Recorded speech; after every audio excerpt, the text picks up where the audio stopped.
Hey everybody, I'm Survey and I want to become a competition level miniature painter.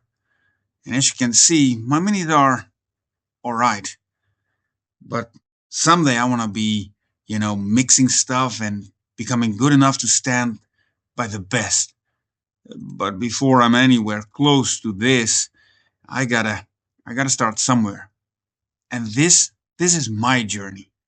So follow me as I start to create more and more armies, to make sure that I master new techniques and become the best painter I can ever be. This is Path of the Painter. Right. To start somewhere, though, you always have to start with just a little bit of paint on a palette.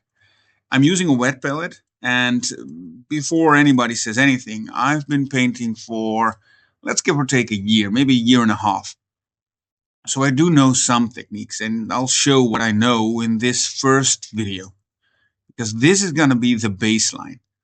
This video is going to show where I am right now. And at the end of the year, or the beginning of next year, I want to win Squidmar Open. All right. As always, when you start painting a miniature, you start off with a nice base coat. I am going to start a Nurgle army.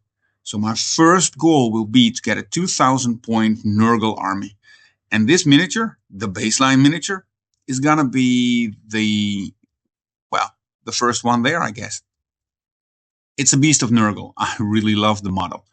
And I'm starting off with Dark Sea Green, Dark Sea Blue Green, I believe, from Vallejo, because, it gives a nice, dark, shadowy color. And the thing that I've learned the last couple of years is that you can work up from the dark color.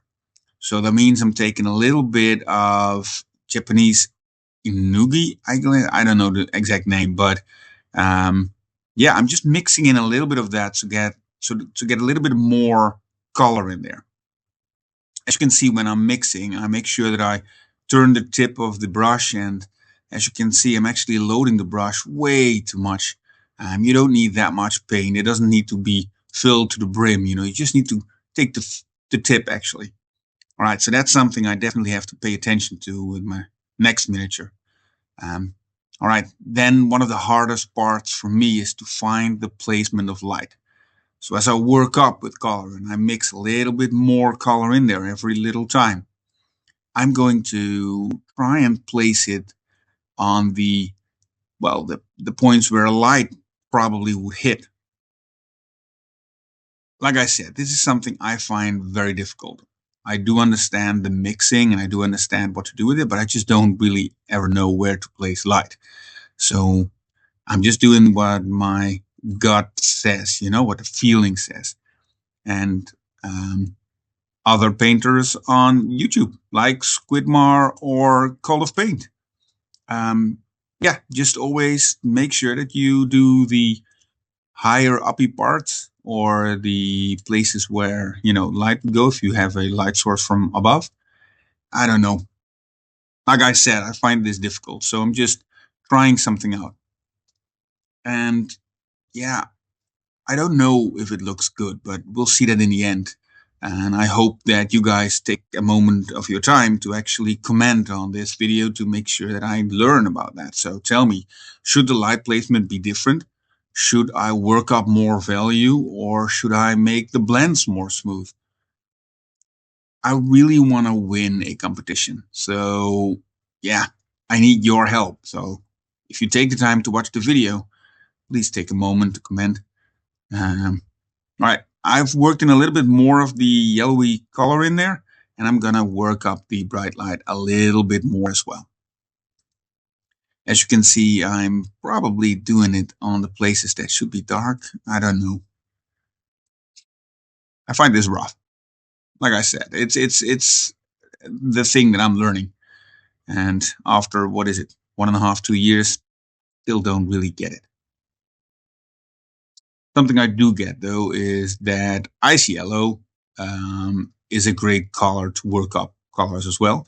And I know how to, how do you call it, glaze, to blend in colors. So make a paint, make it really wet and thin, and then start glazing it up. Make sure you remove some of the moisture, as you can see, because else you're going to get this water spill that doesn't really work up.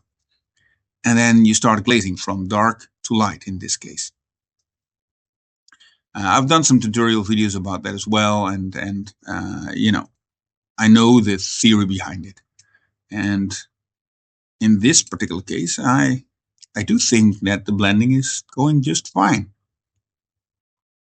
Yeah, if you look at the minis at the beginning of the video, the first one I ever painted, the Tyrannid, there aren't any blends there. It's a really rough one. But this one does seem to be looking good. Like I said, ice yellow. Yes. Ice yellow is a great color to actually work up. And yeah, putting in a little bit of ice yellow makes sure that the color pops a little bit more. One thing that I am really struggling with as well is making sure the miniature gets enough color. I don't know. I think they call it contrast. Don't get me wrong. If you look at the green in this case, you can see I'm really working with the contrast, and you can actually see that I'm trying really, really hard. But again, if you go back to the miniatures at the beginning, you can see that I have really dark miniatures most of the time, and I would really, really want to have a popping army. So in episode 2, that I'll bring out in 2 weeks, I'm gonna search for a color scheme, and I hope that you guys as well will help me with that, because I'm struggling with that the same. Colors is just difficult, and I know how to pop green, put more yellow in it, and it becomes a more popping green. But I don't know if that's the only thing there.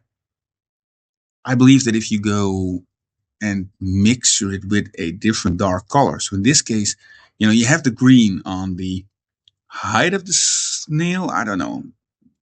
So I just gonna work with purple on the more fleshy part.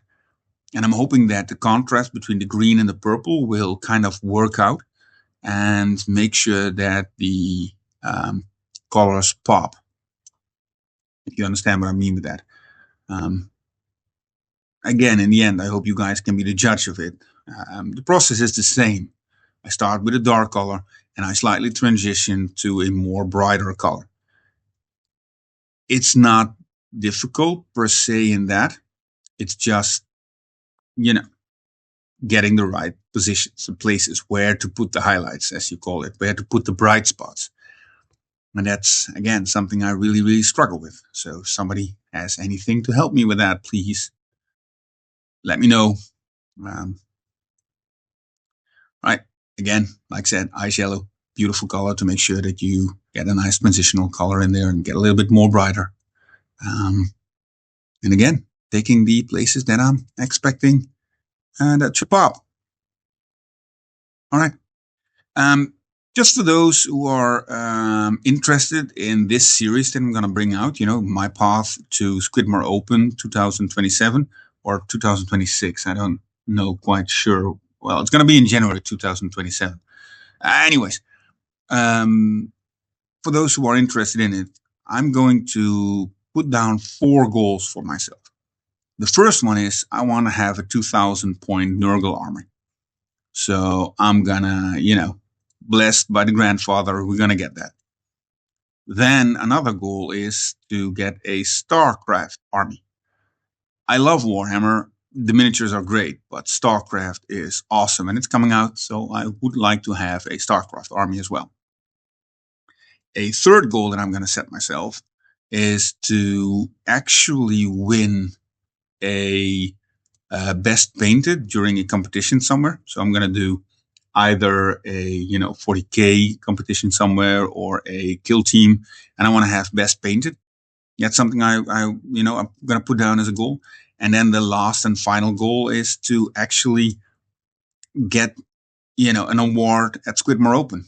And if it's bronze or silver or gold, I don't know. I've participated in it last year, didn't get anything, no recommendation or anything.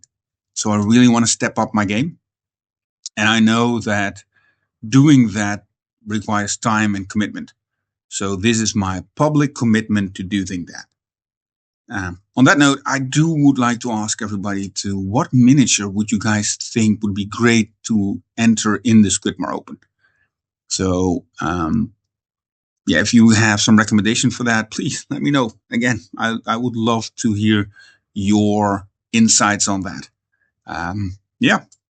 All right. And meanwhile, you can actually see that I'm trying to get the colors to pop. And other than just brightening it up, I also want to create some contrast between the colors. So that means at this point, it's just, black and purple and green.